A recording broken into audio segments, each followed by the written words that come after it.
اس نے چائے کا کپ اٹھا کر بہت ہی نارمل سے انداز میں اس کی سمت بڑھایا تھا اور عارفین مزید انکار اور اگنور نہیں کر سکتا تھا۔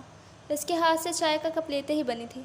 کھانا کب کھائیں گے؟ وہ اسے چائے دے کر واپس پلٹ رہی تھی جب ذرا ٹھہر کر پوچھا تھا۔ فی الحال بھوک نہیں ہے، لیٹ نائٹ کھا لوں گا۔ وہ چائے کا سپ لیتے ہوئے مڑ کر ڈریسنگ ٹیبل کے سامنے چلا گیا تھا اور عروہ باہر نکل گئی تھی۔ نیکسٹ سین۔ میری وائٹ شرٹ کہاں ہے؟ عارفین اپنی شرٹ ڈھونڈ کے تھک گیا تو جھنجھلا کے پوچھا تھا، اور عروہ جو اپنی فراغت کی وجہ سے کوئی کتاب پڑھنے بیٹھی تھی چونک کے سیدھی ہو گئی۔ آپ کی وائٹ شرٹ پر داغ لگا ہوا تھا، میں نے اسے دھو کر دھوپ میں پھیلایا ہے۔ وہ کتاب بیڈ پر اونھی رکھ کے اٹھ کھڑی ہوئی تھی۔ کون سی دھوپ میں؟ عارفین نے مزید جھنجھلا کر پوچھا۔ باہر اتنی دھوپ نکلی ہوئی تھی اس لیے میں نے… کہتے کہتے عروہ کی نظر کھڑکی کی سمت اٹھی تھی اور وہ حیران رہ گئی۔ ہلکی بارش کے ساتھ ہلکی برف کی پھوار بھی جاری تھی، لیکن تھوڑی دیر پہلے تو اتنی اچھی دھوپ تھی کہ سبھی لوگ سڑکوں پہ نکل آئے تھے۔ عروہ کو ذرا سی دیر میں موسم کی ایسی تبدیلی پہ حیرت ہو رہی تھی۔ محترمہ، یہ مری ہے، ہمارا کراچی نہیں جہاں خوشگوار موسم کبھی قسمت سے ہی میسر آتے ہیں۔ اس نے سر جھٹکتے ہوئے طنز کیا تھا اور اپنی دوسری شرٹ ڈھونڈنے لگا تھا جس کی پینٹ سے کچھ میچ کر جاتی۔ اتنے میں عروہ دروازہ کھول کر باہر نکل گئی۔ لان کے ایک کونے میں شاید 2 روز پہلے ہی اس نے رسی باندھی تھی کہ کبھی کبھار کوئی کپڑا ہی سکھانے کے لیے ڈال دیا جاتا ہے، اور آج اس نے اس رسی سے کام لے ہی لیا تھا، مگر موسم کام خراب کر گیا تھا۔ I am sorry sir, shirt تو خراب ہو گئی ہے۔ وہ جب واپس آئی تو تھر تھر کانپ رہی تھی۔ برف کی ٹھنڈک سے اس کی رنگت نیلی پیلی ہو گئی تھی۔ بارش کے قطرے اس کے دوپٹے کو بھی بھگو گئے تھے اور برف کی پھوار ابھی بھی اس کے سر پر سفید روئی کی طرح جمی نظر آ رہی تھی۔ عارفین نے بہت سرسری نظر سے اس کو سرتپا دیکھا تھا، مگر سرسری نظر کب گہری نظر میں بدل گئی اسے کچھ پتہ ہی نہیں چلا تھا۔ محترمہ، صرف شرٹ ہی خراب نہیں ہوئی، آپ کا حلیہ بھی خراب ہو چکا ہے۔ عارفین نے اس کے بھیگے ہوئے کپڑوں کی سمت اشارہ کیا تھا۔ او نو! اسے اپنی سنگین غلطی کا احساس ہوا تھا۔ کیوں؟ کیا ہوا؟ میرے یہ کپڑے بھی بھیگ گئے اور وہ کپڑے بھی۔ وہ کپڑے؟ عارفین نے سوالیہ دیکھا۔ ہاں، میں نے اپنے کپڑے بھی دھو کر پھیلائے تھے۔ اس نے غلطی کا اعتراف کیا۔ تو کیا اور کپڑے نہیں ہیں آپ کے پاس؟ وہ چونک اٹھا۔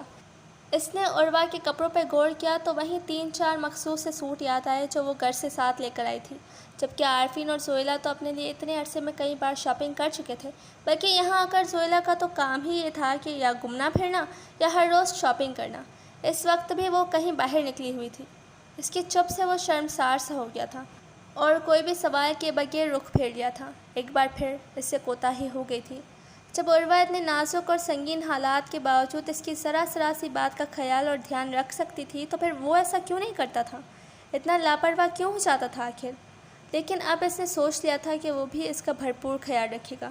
اسے عروہ کے رنگ اڑے کپڑے دیکھ کر بہت ندامت ہو رہی تھی کہ اسے پہلے خیال کیوں نہیں آیا۔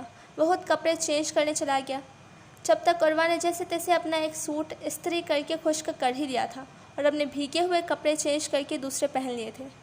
تم کھانا بنا چکی ہو؟ عارفین پرفیوم اسپرے کرتے ہوئے بولا تھا۔ نہیں، ابھی بنانے لگی ہوں۔ عروہ کچن میں جانے کی تیاریوں میں تھی۔ نہیں، آج رہنے دو، آج ہم باہر سے کھانا کھائیں گے۔ وہ اپنا والیٹ اٹھا کر جیب میں رکھتے ہوئے بولا تھا۔ لیکن باہر سے کیوں؟ عروہ حیرانی سے بولی تھی۔ بس آج اتنے اچھے موسم کو دیکھ کر موڈ ہو رہا ہے، اور ویسے بھی کبھی کبھی ہوٹلنگ بھی کر ہی لینی چاہیے، طبیعت پر اچھا اثر پڑتا ہے۔ وہ اپنا موبائل اور گھڑی بھی اٹھا چکا تھا۔